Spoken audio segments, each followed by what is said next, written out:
Cake আপনারা অনেক রকমই খেয়ে থাকেন। আজ আমি নিয়ে এসেছি ম্যাঙ্গো কেক। বাজারে আম থাকতে থাকতে এখনই বানিয়ে নিন এই ম্যাঙ্গো কেক বা আমের কেক। নমস্কার বন্ধুরা, সুদীপার রকমারি চ্যানেলে সবাইকে স্বাগত। আজ আমি করে দেখাচ্ছি ম্যাঙ্গো কেক।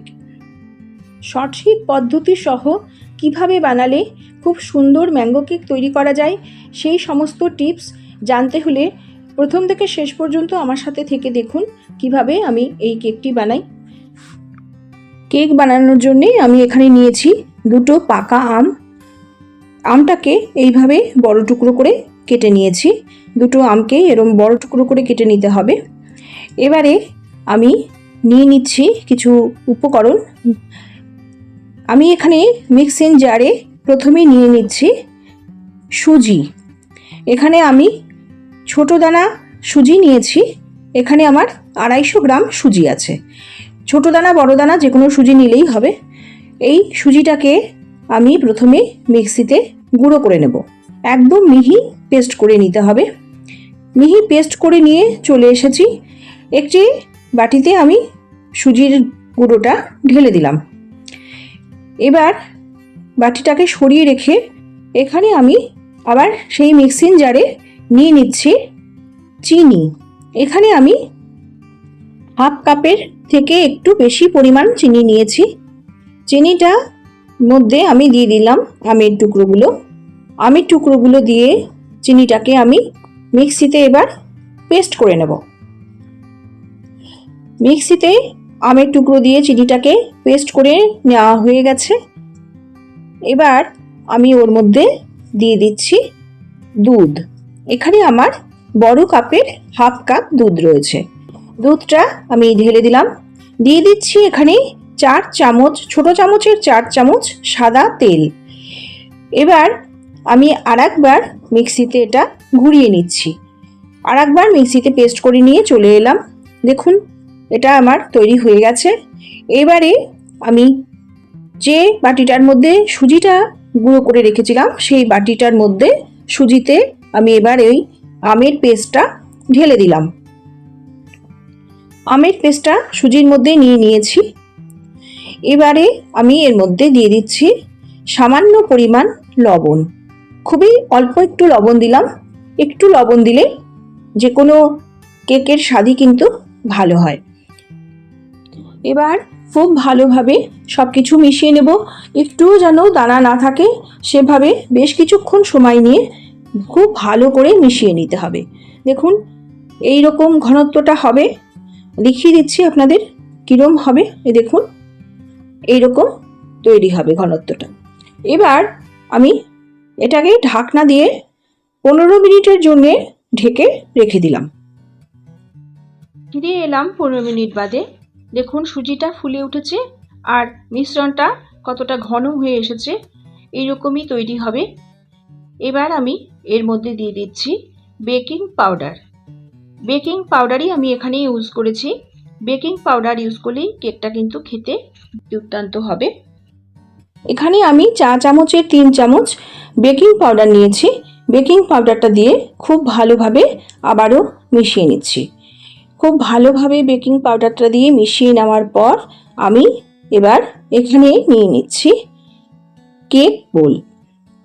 কেক বোলের মধ্যে আমি সাদা তেল মাখিয়ে নিচ্ছি। এভাবে চারদিকে সাদা তেল ব্রাশ করে নেবেন। আমার কাছে এই মুহূর্তে ব্রাশটা নেই বলে আমি চামচ দিয়ে নিচ্ছি। এবার আমি এর মধ্যে নিয়ে নিলাম পার্চমেন্ট পেপার। পার্চমেন্ট পেপারটার উপরেও এবার আমি সাদা তেল ব্রাশ করে নেব। সাদা তেল এখানেও ব্রাশ করে নিতে হবে।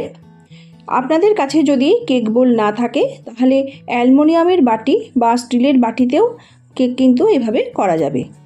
এবার আমি আবারও সাদা তেল মাখিয়ে নিচ্ছি।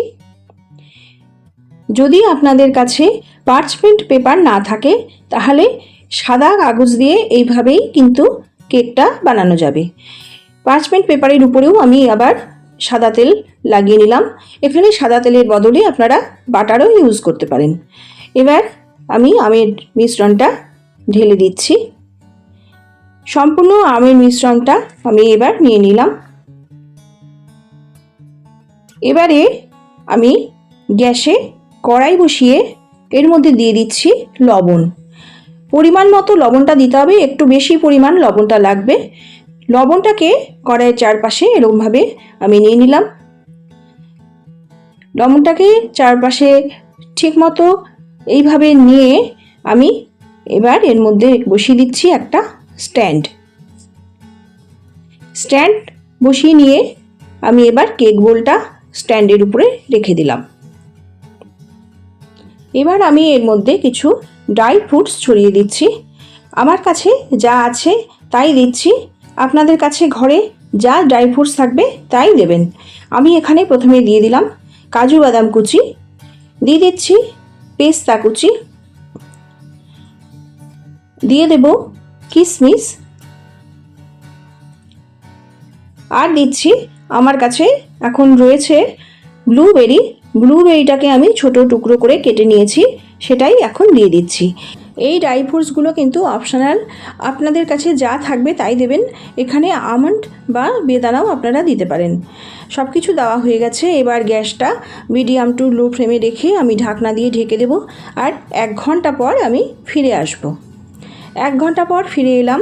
দেখুন আমার কেকটা কিন্তু এবার সম্পূর্ণ তৈরি হয়ে গেছে। একটি টুথপিক দিয়ে আমি মাঝখানটা ঢুকিয়ে দেখিয়ে দিচ্ছি। দেখুন একটুও টুথপিকের গায়ে লাগছে না। আমার কেকটা তার মানে সম্পূর্ণ তৈরি হয়ে গেছে। এবার আমি কেকটাকে নামিয়ে নিয়েছি, ঠান্ডা করে নেব।